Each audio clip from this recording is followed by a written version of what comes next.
अस्सलामुअलैकुम, मेरा नाम है गुलाम अब्बास और आप देख रहे हैं अब्बास केमिस्ट्री।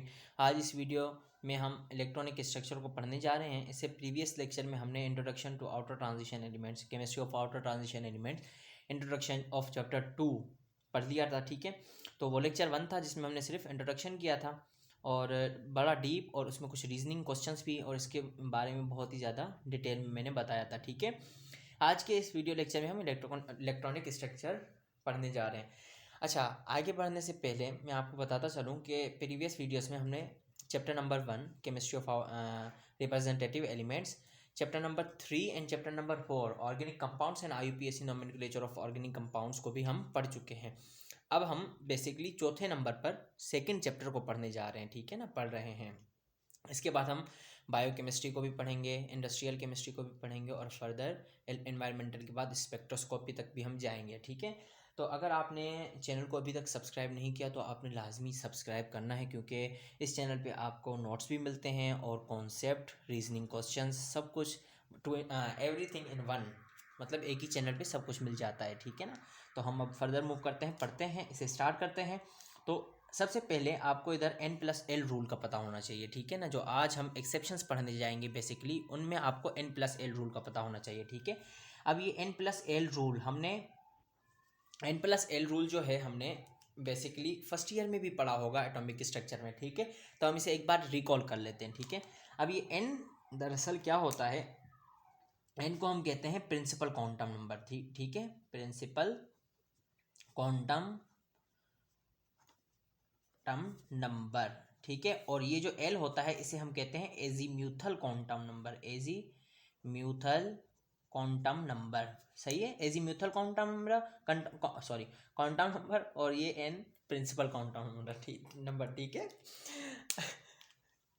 अब हम इसे पढ़ने जा रहे हैं। देखें, ये जो n होता है ना, दरअसल ये सादा ज़बान में क्या होता है, शेल नंबर होता है। जैसे 1 होता है, 2 होता है, 3 होता है, 4 होता है, 5 होता है। ठीक है, अब ये L होता है दरअसल S P D F, इनकी वैल्यूज़ को हम L कहते हैं। ठीक है, तो S की वैल्यू जो होती है दरअसल एजीम्यूथल क्वांटम नंबर जो होते हैं इसमें S की वैल्यू होती है 0, P की होती है 1, D की होती है 2, F की होती है 3। ठीक है, ये आपने बेसिक चीज़ें दोनों याद कर ली कि भाई n+ रूल तो हम सीखने जा रहे हैं। इसमें n क्या है, शेल नंबर होता है, l क्या है, एजीम्यूथल क्वांटम नंबर, मतलब सब शेल। ठीक है ना, सादा ज़बान में सब शेल, और उसकी वैल्यू s की 0, p की 1, d की 2, f की 3। अब हम इसकी मज़ीद डिटेल में नहीं जाएंगे कि इनकी वैल्यूज़ ये क्यों है, क्योंकि ये बहुत ही बड़ा एक लेक्चर बन जाएगा। हमारा टॉपिक दरअसल ये नहीं है, सब टॉपिक है, उसके अंदर की एक एक्सेप्शन पढ़ने के लिए ये टॉपिक हम पढ़ते हैं। ठीक है, अब ये n+ रूल, अब दरअसल अब ये n+ रूल आपने समझ लिया, n की भी कुछ वैल्यू होती है, l की भी कुछ वैल्यू होती है, उसके बाद कुछ रिजल्ट होता है। अब इस रिजल्ट से हमें क्या पता चलता है कि जी पहले किस शेल में इलेक्ट्रॉन जाएगा। जैसे फॉर एग्जांपल, अब पहले 4s में इलेक्ट्रॉन जाना चाहिए कि 3d में इलेक्ट्रॉन जाना चाहिए। ठीक है, अब इस चीज़ को कैसे डिसाइड करेंगे। अब देखें, 4s फोर्थ शेल, सही है, उसका s सब शेल और उसके ऑर्बिटल्स, उसमें इलेक्ट्रॉन पहले जाएगा कि पहले 3d में जाएगा। अब सब कहेंगे भाई जाना तो चाहिए 4s में, उसके बाद 3d में। ठीक है, क्योंकि ये थर्ड शेल है, ये फोर्थ शेल में आ रहा है। लेकिन दरअसल होता ऐसा नहीं है, होता ये है कि n+ रूल दोनों पे लगता है, उसके बाद दोनों की जो वैल्यू आती है, जिसकी कम वैल्यू आती है, पहले इलेक्ट्रॉन उसमें जाता है इलेक्ट्रॉनिक कन्फिग्रेशन के दौरान। ठीक है, तो ये इलेक्ट्रॉनिक कन्फिग्रेशन हमने सीखी भी होगी फर्स्ट ईयर में। ठीक है, तो उस रूल के मुताबिक ये, लेकिन जब हम ट्रांजिशन एलिमेंट्स में जाते हैं तो क्रोमियम और कॉपर एक एक्सेप्शन होती हैं, दो। ठीक है ना, तो इनको पढ़ने के लिए n+ रूल पढ़ रहे हैं हम। ठीक है, अब जब हम इसको पढ़ते हैं, जब हम रिप्रेजेंटेटिव एलिमेंट्स की करते हैं इलेक्ट्रॉनिक कन्फिग्रेशन तो ईजिली हम कर लेते हैं, लेकिन हम आउटर ट्रांजिशन एलिमेंट्स में थोड़े से, इस वजह से ये हम पढ़ने जा रहे हैं, उसमें कॉम्प्लिकेशंस आती हैं इसमें। सही है ना, अब इसकी n+1 में 4s की निकालने जा रहा हूँ, उसके बाद 3d की निकालूंगा। 4s की निकाल रहे हैं हम, 4s। अब इसकी n+l, अब इसमें n क्या है, 4 है भाई, l क्या है, s की वैल्यू कितनी है, 0, प्लस करेंगे और 4 वैल्यू आ गई। अब 3d की, 3d में n+l रूल, इसमें n क्या है, 3, d की वैल्यू क्या है, 2, इसमें आया 5। अब इन वैल्यू को, अब पता चला कि इलेक्ट्रॉन किस में जाएगा, जिसकी कम वैल्यू होगी। अब कम वैल्यू किसकी है, इसकी है, तो पहले इलेक्ट्रॉन किस में जाएगा, 4s में जाएगा, उसके बाद 3d में जाएगा। सही है, वैसे तो 3d में पहले जाना चाहिए ना भाई, जब हम ऐसे समझते हैं। देखें, थर्ड शेल में जाएगा पहले कि फोर्थ शेल में इलेक्ट्रॉन जाएगा, थर्ड शेल में जाएगा, लेकिन ऐसा होता नहीं है क्योंकि फोर्थ शेल की ये एनर्जी कम बताता है। तो फोर्थ शेल की सच में एनर्जी 4s की कम होती है। ऑर्बिटल्स की बेस में बात करते हैं, ठीक है ना, शेल की बेस में नहीं। जब हम केमिस्ट्री में जाते हैं तो बस सब शेल भी नहीं, शेल भी नहीं चाहिए, ऑर्बिटल चाहिए, ठीक है। अब 4s में पहले इलेक्ट्रॉन जाएगा, 3d में जाएगा, पहले किस में जाएगा, जिसकी एनर्जी कम होगी, मतलब 4s में पहले जाएगा। ये तो आपने बात सीख ली। अब हम नंबर 2 बात सीखने जा रहे हैं। अब इसमें ये n+l रूल काम आएगा। अब ये n+l रूल के बाद ये इलेक्ट्रॉनिक स्ट्रक्चर अब हम पढ़ने जा रहे हैं। तो d block elements also known as transition metals are characterised by their partially filled d orbitals. सही है कि जो ट्रांजिशन एलिमेंट्स होते हैं वो कौन से एलिमेंट्स होते हैं जिनमें लास्ट जो इलेक्ट्रॉनिक कन्फिग्रेशन के दरमियान इलेक्ट्रॉन जाता है वो डी ऑर्बिटल में जाता है। और दूसरी बात ये है कि उसी को हम ट्रांजिशन एलिमेंट कहते हैं और आउटर ट्रांजिशन एलिमेंट कहते हैं, क्योंकि इनर ट्रांजिशन एलिमेंट्स में 4f में जाता है, ओ सॉरी f में जाता है, ठीक है, लास्ट इलेक्ट्रॉन, तो उन्हें हम इनर ट्रांजिशन एलिमेंट्स कहते हैं, वो इनर होते हैं। अब उसके बारे में चैप्टर नंबर इसके पिछले लेक्चर में मैं बता चुका हूँ डिटेल में। अब d block elements have valence electrons both in outermost shell and second outermost shell, penultimate shell.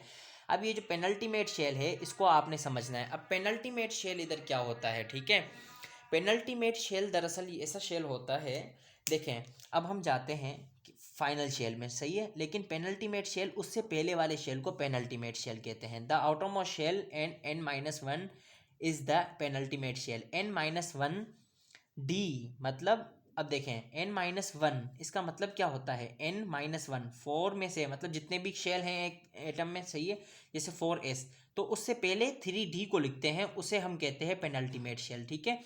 अब इसके हम एक्सेप्शंस की बात कर लेते हैं कि इसमें एक्सेप्शंस क्या हैं। अब ज़रा मैं इनकी ये जो इलेक्ट्रॉनिक कन्फिग्रेशन है जो कि मैंने लिख के रखी है, इन्हें हम देख लेते हैं कि ये इलेक्ट्रॉनिक कन्फिग्रेशंस क्या हैं। अब देखें, जब इनकी हम इलेक्ट्रॉनिक कन्फिग्रेशन देखते हैं, ये तो एक इनकी मैंने बना दी है इलेक्ट्रॉनिक कन्फिग्रेशन, इसे आपने गौर में रखना है, ठीक है। अब जब हम 21 स्कैंडियम के बारे में बात करते हैं, 21 एलिमेंट के बारे में बात करते हैं स्कैंडियम के बारे में, तो हम सबसे पहले स्कैंडियम की इलेक्ट्रॉनिक कन्फिग्रेशन किस तरह से लिखेंगे भाई। स्कैंडियम का एटॉमिक नंबर होता है 21। 21 वाले की हम इलेक्ट्रॉनिक कन्फिग्रेशन कैसे लिखते हैं, इस तरह से, इधर देखें, ऑर्गन का मतलब क्या होता है इसमें कि 18 इलेक्ट्रॉन्स ऐसे ही फिल किए जैसे हमने ऑर्गन में फिल किया, ठीक है। ट्रांजिशन एलिमेंट्स में हम ऐसे ही लिखते हैं, ठीक है, ऑर्गन को हम लिख लिया, ठीक है, कि भाई इसकी इलेक्ट्रॉनिक कन्फिग्रेशन ऐसी होगी जितनी ऑर्गन की है उतनी स्कैंडियम की सेम होगी, ठीक है। अब उसके बाद आता है 4s3d। अब दरअसल 4s में पहले इलेक्ट्रॉन जाते हैं, सही है, 1 2 दोनों भर जाते हैं, उसके बाद 3d में भरेंगे, तो 4s2 3d 1। अब जब हम फर्दर स्कैंडियम के बाद 21 के बाद 22 पे मूव करते हैं, तो ये ऑर्गन, ठीक है, वही सेम, 4s2 वही सेम, 3d2। जब हम स्कैंडियम के बाद टाइटेनियम के बाद वेनेडियम पे जाते हैं, वेनेडियम पे जब जाते हैं तो उसके केस में क्या होता है, इधर भी आप देख लीजिए कि भाई एस में पहले इलेक्ट्रॉन भर रहे हैं, ये वाले जो हैं ये एस हैं, एस, और ये d, d x d y, d x square, d y y square, d x y और डी वाई जेड, ठीक है ना। इसे हम नाम इस तरह से देते हैं, वेट अ मिनट, इसमें होता है एक डी एक्स वाई, उसके बाद डी वाई जेड, उसके बाद डी एक्स जेड, उसके बाद d x square y square, d x square z square, इस तरह से, ठीक है ना। अब दरअसल इसमें जो इलेक्ट्रॉन्स भरने जा रहे हैं हम, अब 23 में हम जा रहे हैं। 23 में जब हम 23 मतलब वेनेडियम की बात करते हैं तो ये ऑर्गन सेम आ जाता है, ये भी सेम आ जाता है, 3d3 हो जाता है। उसके बाद क्रोमियम की जब हम बात करते हैं, जो मेन एक्सेप्शन है वो ये है कि 3d4 होना चाहिए था ना भाई इधर, लेकिन इधर होता है 3d5। इसी रीज़न को हम इधर डिस्कस करने जा रहे हैं कि ऐसा क्यों होता है। अब देखें, in case of chromium and copper except both these, all elements from scandium to titanium or scandium to zinc follow of the principle is filling of electrons from lower energy, मतलब पहले लोअर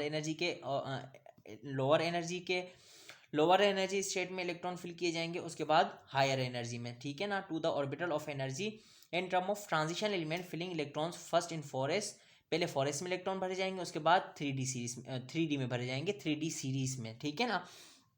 अब इधर हमने यही देखा, लेकिन ये 4s में जाने के बजाय इधर 4s1 क्यों हो रहा है भाई, और 3d5 क्यों हो रहा है, ठीक है। इधर होना तो ये चाहिए था 4s2 3d4, उसके बाद 4s2 3d5, लेकिन इन दोनों केसेस में ये जो है, एक क्रोमियम के केस में, मतलब ये जो क्रोमियम के केस में, और दूसरी कॉपर के केस में। अब इधर हमने इस पे समझना है कि व्हाट इज दिस, ऐसा होता क्यों है भाई। इसमें D1 D2 D3 D5 कैसे हो गया, इधर D5 जो हो रहा है, D5 जो हो रहा है ये किस वजह से, और इधर D10 जो हो रहा है, अब इधर भी D10 होता है। अब D10 इसके टर्म्स में जब हम जिंक की बात करते हैं, और D5 in term of manganese, समझ में आता है कि D5 किस तरह से होता है, क्योंकि भाई इसमें 2 इलेक्ट्रॉन्स भर लिए, इसकी आप इस तरह से समझे। अब इधर मैं क्रोमियम की लिख रहा हूँ, ठीक है, ये क्रोमियम की लिख ली 4s1, इधर ऑर्गन 18, उसके बाद 4s1 3d5। ये इस वजह से होता है कि भाई देखें, केमिस्ट्री में हाफ फिल्ड d ऑर्बिटल और fully field d orbital more stable होते हैं एज कंपेयर टू किसके, पार्शियली फिल्ड d ऑर्बिटल के। अब पार्शियली फिल्ड से क्या मुराद है, अगर 1 इलेक्ट्रॉन है, 2 इलेक्ट्रॉन है, 3 इलेक्ट्रॉन है या 4 इलेक्ट्रॉन है, ये पार्शियली फिल्ड होता है।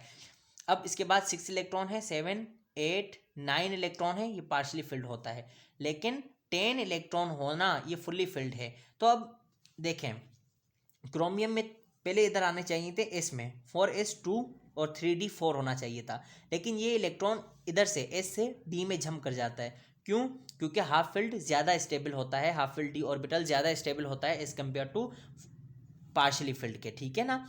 अब इसके केस में क्या होता है, ये होना चाहिए था 4s2 3d9, ठीक है, लेकिन होता क्या है 4s1 3d10। अब ये जो 4s1 3d10 होता है, ये इसी वजह से होता है क्योंकि फुल्ली फिल्ड ज़्यादा स्टेबल होता है, जैसे कि बताया पिछले लेक्चर में भी बताया था कि फुल्ली फिल्ड और जो हाफ फिल्ड होता है ये ज़्यादा स्टेबल होता है as compare to partially field.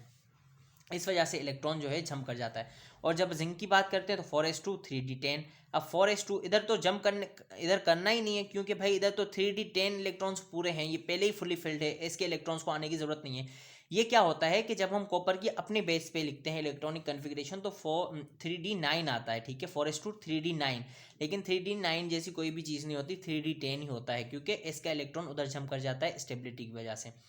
Chromium के केस में क्या होगा, 4s2 होगा, 3d4 होगा, लेकिन होता क्या है 4s1 3d5, क्योंकि यही जो इधर लिखा है ना 4s1 3d5 4s1 3d10, ये जो s से इलेक्ट्रॉन दोनों केसेस में जंप करता है किसमें, d में, ये इसी वजह से होता है दरअसल, क्योंकि हाफ फिल्ड और फुल्ली फिल्ड ज़्यादा स्टेबल होते हैं as compare to partially filled. ये एग्जाम के पॉइंट ऑफ व्यू से बहुत ही ज़्यादा इंपॉर्टेंट रीज़न है, तो आपने ये लाजमी तौर पे पढ़ना है। तो इनकी इलेक्ट्रॉनिक कन्फिग्रेशन जैसे कि मैंने बताई है, अब इनकी इलेक्ट्रॉनिक कन्फिग्रेशन जैसे एक्सेप्शन वगैरह भी हमने इसमें कंप्लीट कर ली। तो ये ऑफ वो प्रिंसिपल क्या कहता है, ये भी मैंने इसमें बताया कि भाई लोअर एनर्जी स्टेट में पहले इलेक्ट्रॉन जाना चाहिए, हायर एनर्जी स्टेट में उसके बाद इलेक्ट्रॉन जाना चाहिए, ठीक है ना। लेकिन इधर एक एक्सेप्शन आ जाती है, क्योंकि लोअर एनर्जी तो भाई इसकी है 4s1 की, इसके मुताबिक हमने कैलकुलेट की थी कि 4s1 में पहले इलेक्ट्रॉन आना चाहिए, ठीक है, दोनों इलेक्ट्रॉन पहले 4s में हो जाने चाहिए, फिर 3d4 में मतलब 3d4 होना चाहिए था ना क्रोमियम के केस में, 4s2 3d5, क्योंकि ऑफ वो प्रिंसिपल ये कहता है। लेकिन हाफ फिल्ड ज़्यादा स्टेबल होता है, असल में जब एक्सपेरिमेंटल हम देखते हैं प्रैक्टिकली तो ऐसा पॉसिबल नहीं होता कि 3d4 हो जाए, 3d5 ही होता है। तो अब ये एटम की कोई ना कोई वजूहत होंगी ना कि भाई ऐसा क्यों कर रहा है, इससे इधर जंप क्यों करवा रहा है, स्कैंडियम टाइटेनियम वेनेडियम में नहीं करवाता, क्रोमियम में ही एस से इलेक्ट्रॉन उधर क्यों चला जाता है, मतलब इधर S2 इधर S1 आ जाता है, क्योंकि एक इलेक्ट्रॉन S को उधर भेजना पड़ जाता है, क्योंकि 3d5 जो होता है ज़्यादा स्टेबल होता है, एटम तो उसी हालत में जाएगा ना कि भाई जिसमें वो ज़्यादा स्टेबल होता है। तो इस वजह से ये बहुत ही ज़्यादा इंटरेस्टिंग लेक्चर था, जिसमें हमने सबसे पहले n+1 L रूल को हमने सीखा, ठीक है, n+L रूल की बेसिक्स मैंने सिखाई, उसके बाद इलेक्ट्रॉनिक कन्फिग्रेशन किस तरह से लिखते हैं, और दूसरी बात ये थी पेनल्टीमेट शेल वगैरह भी बताया था, और क्रोमियम और कॉपर की एक्सेप्शन को डिस्कस किया। तो क्रोमियम और कॉपर में एस में इलेक्ट्रॉन जाने चाहिए थे दोनों, लेकिन होता क्या है कि डी में वो जंप कर जाता है। अब वो जंप क्यों करता है, इसकी वजह यही थी कि स्टेबिलिटी डी हाफ फिल्ड और डी फुल्ली फिल्ड में ज़्यादा होती है as compare to d partially filled में। सही है, पार्शली का मतलब ये होता है 1 2 3, ये पीछे मैं बता चुका हूँ सारी चीज़ें। 1 2 3 4 इलेक्ट्रॉन होते हैं तो पार्शली फिल्ड होता है। 5 इलेक्ट्रॉन्स होते हैं डी में, क्योंकि डी में टोटल भाई 10 इलेक्ट्रॉन जाने हैं, तो हाफ फिल्ड मतलब 5 इलेक्ट्रॉन डी में आ गए, स्टेबल हो गया। उससे भी ज़्यादा स्टेबिलिटी वाली हालत क्या होती है, फुल्ली फिल्ड होती है। ठीक है ना। तो ये इंटरेस्टिंग लेक्चर था बहुत ही ज़्यादा, मुझे भी बहुत ज़्यादा पसंद आया, मुझे भी पढ़ने में ऐसे मज़ा आया। अब हम अगले लेक्चर्स में चैप्टर नंबर 2 के ही मज़ीद टॉपिक्स पर स्टडी करेंगे। सो मिलते हैं अगले लेक्चर्स में। आपने लाजमी तौर पे वीडियो को लाइक करना है और चैनल को लाजमी तौर पे सब्सक्राइब करना है, क्योंकि इस चैनल में आपको वीडियो में नोट्स भी मिल जाते हैं। इसके अलावा आपको इंटरेस्टिंग रीजनिंग फैक्ट्स वगैरह सब कुछ मैं प्रोवाइड करता हूँ, जो कि बुक में नहीं दिए होते, लेकिन बुक के अलावा भी मैं मज़ीद इसमें एडिंग करता रहता हूँ, ताकि हमें सिर्फ एग्ज़ाम पास नहीं करना, हमने बाकायदा से एग्ज़ाम भी पास करना है, उसके साथ साथ हमें पढ़ना भी है बाकायदा से, हर चीज़ की रीजनिंग वगैरह सब कुछ करना है। तो मिलते हैं अगले लेक्चर में। Goodbye, thank you so much for your attention.